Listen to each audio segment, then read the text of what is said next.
Hey guys, this is Blue One again, and I'd like to welcome you to my eighth plugin tutorial. I believe this is my eighth. If it's not, you'll know obviously by the title. But this time we will be talking about things that you can do. We're going to be running it in the click listener, but we're going to be working with item stacks. Item stacks are an interesting thing because in things like this right here, we've got a new item stack. We didn't explain that last time. Or the time that we put this in here, but we put in a new item stack and then we defined the item stack right here. We defined what type it was and how many it was. Now there's something else you can do with it that we did not put, but we couldn't because we were just putting in an apple and we weren't defining item stacks at that time anyways. But we're going to do that now. So in our click listener, there's something we forgot to put in. And I felt kind of stupid when I found it. You have to have an event handler right here, annotation, above every single event. So this inventory click event, you have to have the event handler. Now to make things a little simpler, we're not going to use the inventory click event. What we're actually going to use is, we're going to get rid of the import for that, and we're going to use the player toggle flight event. Now it's good to just go and look up all these different events and find how many things there really are out there that you can work with. It's a lot of fun once you've found a list of events. It's like, wow, man, your horizon is just broadened immensely. So now on click, we will now change to on flight. We'll call this a flight listener, which means that we're going to have to rename the type. Oops, wrong one. Rename compilation unit, there we go. And it saves it automatically, but over here we're going to have to change this as well in the main class. There we go. All as well.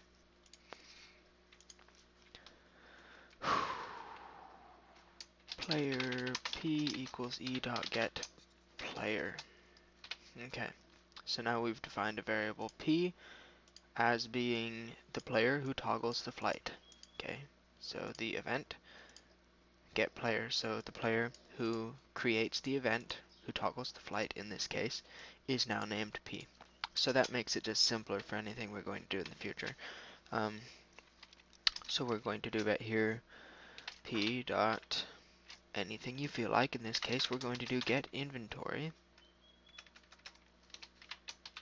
There we go. Dot add item. Now, instead of defining the item stack as a new in here, we're going to define the item stack up here. So we're going to have item stack equals new item stack. Just like that. Now we're going to import it. Use the bucket inventory import. And then in here we're going to define the item stack as being material.wool, just so we have something easy to work with. Again, use the bucket import anytime you have a chance. Put a comma and then put in a quantity. So we're going to have it give you 1 wool every single time you toggle flight. By right here, adding the item stack. Okay, fairly simple. We'll save that. Now, one other thing you can do with this that I'm going to show you, this is very helpful if you want to get lapis lazuli or different colors of wool. Lapis lazuli is technically dye, which in Bucket is defined as ink sac always. So it's like number 4 ink sac, I believe. If I'm mistaken, we'll cover that in another tutorial. But for now, the wool, red wool, is number 14. Orange, I believe, is number 1. So right now we're going to actually put in, we'll just put in 1, but notice how it causes an error, and it's simply because you must cast it to short. So, right before it here, we're going to put in short. Now there are some people who believe that it should be byte. I usually actually do prefer byte, and I'm not really entirely sure why.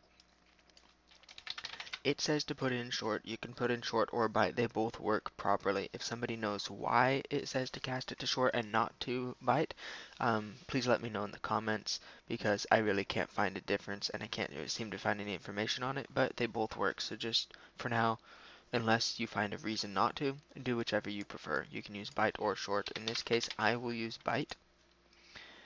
So this is the kind of the data for the item. It determines, you could call it the damage value for those of you who are used to working with Redstone or a lot of commands. This is the damage value of an item right here. So every time somebody toggles flight, it should give them some orange wool. So we're going to export, next, finish, yes, and ready? Oh, don't mind the creeper hole. I was blown up by an invisible creeper. I literally couldn't see him at all. And I did fix the flight speed. Oh, look at that. Gave us... Oh, yes, sorry. The red wool is from a test.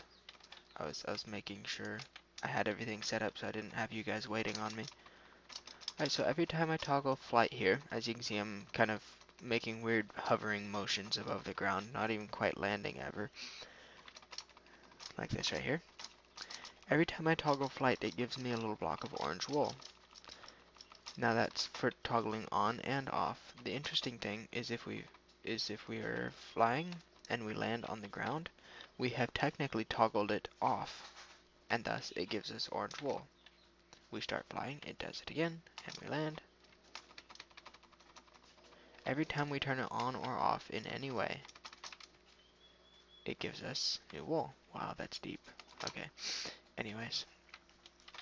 So, there's your basic item stack tutorial. I'm not going to cover ItemMeta, like renaming items or giving them specific lore, which you can have both colored and formatted, by the way. And I'm not going to cover armor meta this time, which is actually very different from item meta, because colored armor is just not quite what you would think. See, you can have a leather tunic right here, and it's just brown. You can't get a colored leather tunic in the inventory, but you can get colored wool in any color that you want. So basically all I'm saying with that is that they don't have predetermined colors as items. You can add the color of a dye to it, and then it creates, in a sense, a new item. So that's why the armor meta is a little bit different. It's just kind of weird. So we'll explain that in probably its own video, although we might stick it in with the item meta. I'm not sure. Oh, we'll figure it out sometime. Alright, so that's all for this tutorial. Just giving you some basics on item stacks. So if you enjoyed this, if it was helpful at all to you, please leave a like, subscribe, show your friends about it, tell your friends about it. Sorry, it's 2 o'clock in the morning and I just got over being very sick for a couple of days. So you guys have a great day and keep those comments coming. I love to see any interaction from you guys that I can possibly find. It just thrills me to see any enthusiasm, any interest from you guys. So yeah, like I said, keep those comments coming. Like, subscribe, all that good stuff. You guys have a great day.